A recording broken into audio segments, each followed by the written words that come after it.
Hey Daybreak listeners, Happy New Year. I'm Rahel, the co-host of this podcast. 2024 was a big year for Daybreak. But first and foremost, we kept our promise. 4 days a week, we brought you one interesting business story to get your day started. Each episode was short, simple, and most importantly, insightful. We also went ahead and switched things up this year. Once a week, every Friday, we dropped a special original episode. We call these episodes TFEs, or the Friday episode.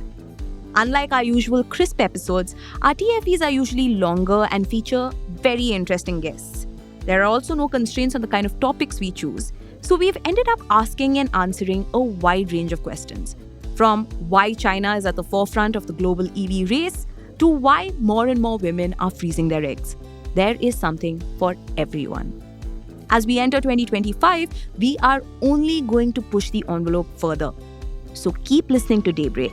And while you're here, please could you rate our podcast on your preferred streaming platform? It'll only take a few seconds and it will really help this podcast grow. With that, let's get on with the episode.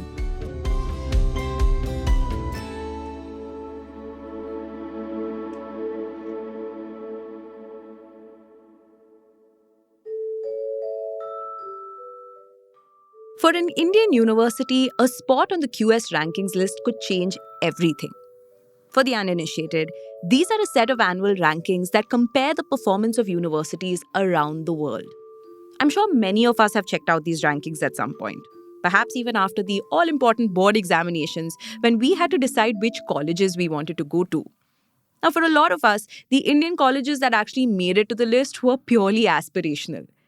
These were a handful of legacy universities that generations of Indian students aspire to go to, the likes of the IITs and the IIMs. The fact that these universities made it to the QS rankings actually added to their exclusivity. It meant they belonged to the same elite club as the Cambridges and Oxfords of the world. But today, things are different. You see, it isn't just the bigwigs vying for a spot on the list anymore. Today, climbing international rankings has become an important milestone for pretty much any educational institution worth their salt. And lucky for them, a lot of smaller, state-funded and public-funded universities actually stand a chance. In fact, from 11 institutes a decade ago, the number of Indian universities that have managed to make it to the QS rankings has gone up to 46. But this episode is not about the QS rankings alone. It's actually about the growing obsession with rankings in general in the Indian higher education landscape. You see, in the past 8 years, the number of universities participating in India's own ranking methodology, the NIRF, has nearly doubled to 6,500. Even individual states want in on the action. They're releasing their own rankings. So what's with this obsession with rankings and the sudden fervor to rise up the global ranking ladder? Well, just take the case of Shulini University in Himachal Pradesh. Now, this is a university that has been around for 15 years. In the latest QR rankings, the university managed to climb nearly 200 places in 1 year to become the top-rated private university in India. And the university's founder and vice-chancellor, Atul Khosla, told the Ken reporter Alifia Khan that the jump on the list made all the difference. To put it in his words, from not being able to meet even an assistant professor of a prominent university in the UK, they are now being hosted by their dean. That, Atul said, is the kind of impact that the rankings had on Shulini's status as a university. But the thing is, a lot of academicians aren't too happy. They don't buy into the whole rankings frenzy. In fact, they fear it could harm universities and students in the long run more than help them. And they may be on to something. Because today, Indian universities are willing to go to any length for a spot on these lists. Welcome to Daybreak, a business podcast from the Ken. I'm your host Rahel Philippos, and I'll be joining my colleague Snigdha Sharma every day of the week to bring you one business story that is worth understanding and worth your time. Today is Tuesday, the 7th of December.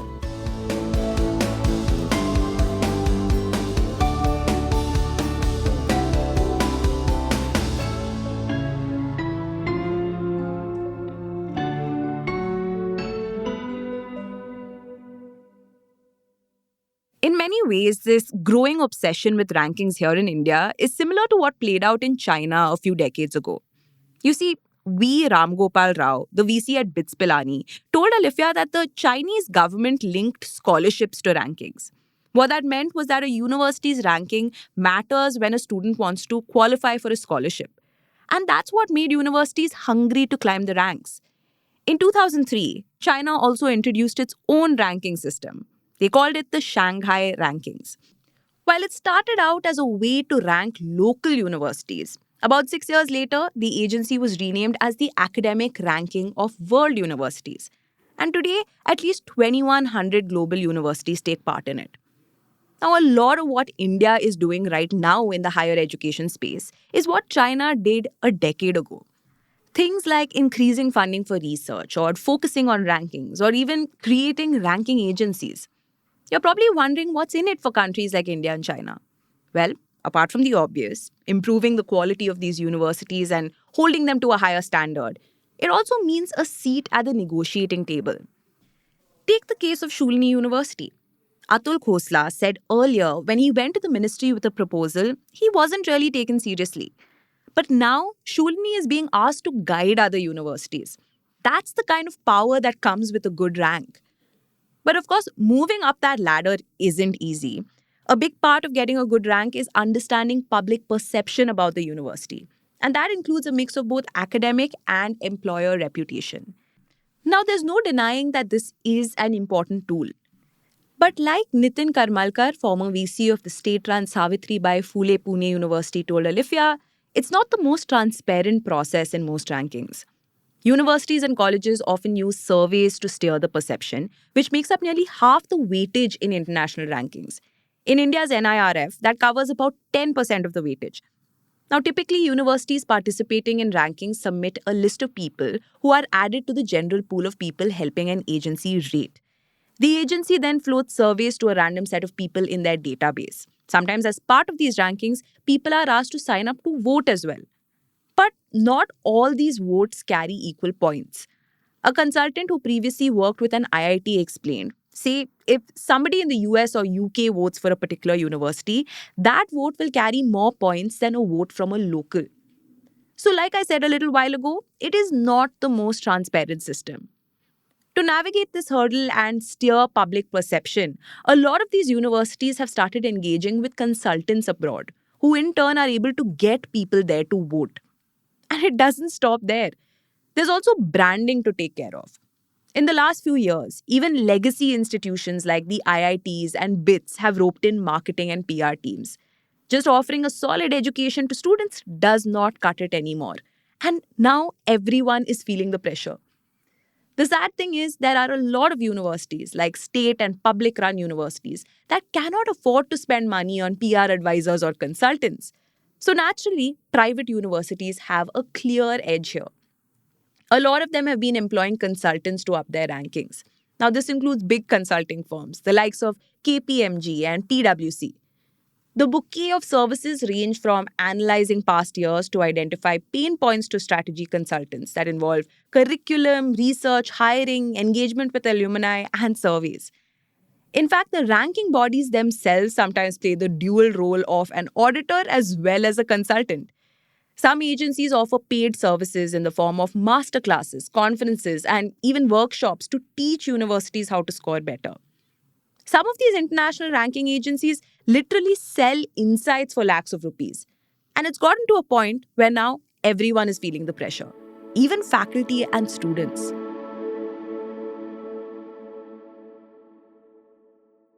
One way that universities improve their ratings and climb up the rankings is by amping up their research output. Just take Shulini University's example.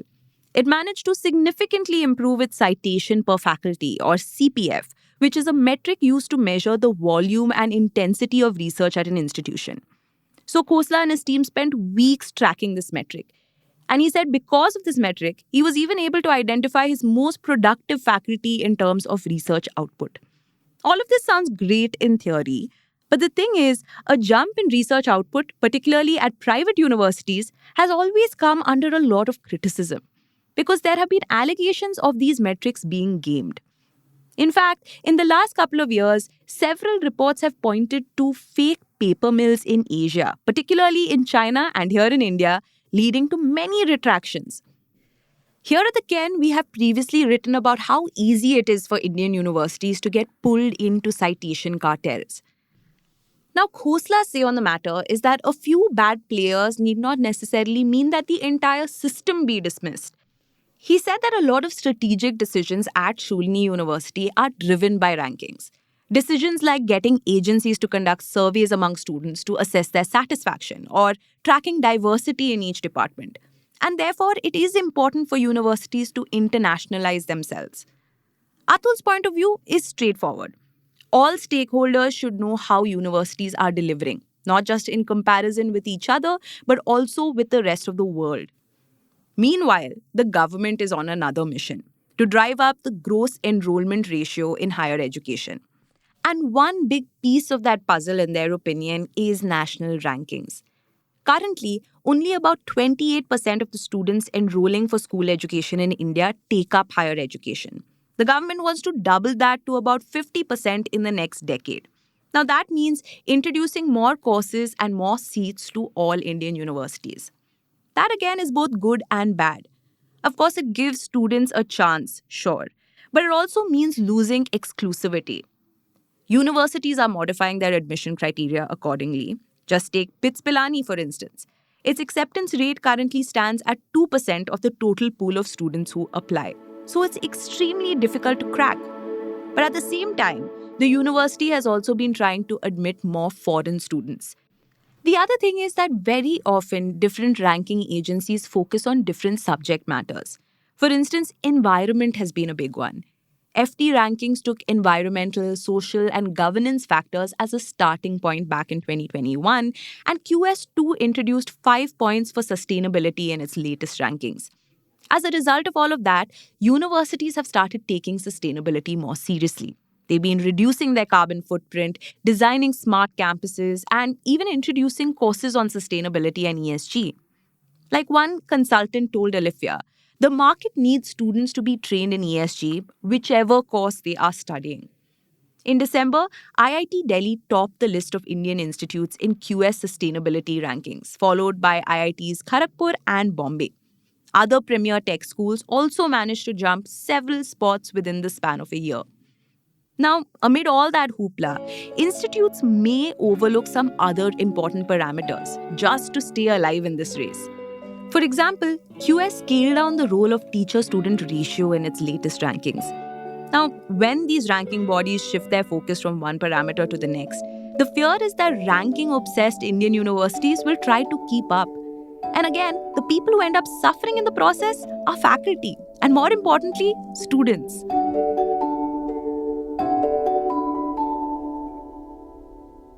Daybreak is produced from the newsroom of the Ken, India's first subscriber-focused business news platform. What you're listening to is just a small sample of our subscriber-only offerings. A full subscription unlocks daily long-form feature stories, newsletters, and podcast extras. Head to theken.com and click on the red subscribe button on the top of the website. Today's episode was hosted by Rahil Philippos and edited by Rajiv CN.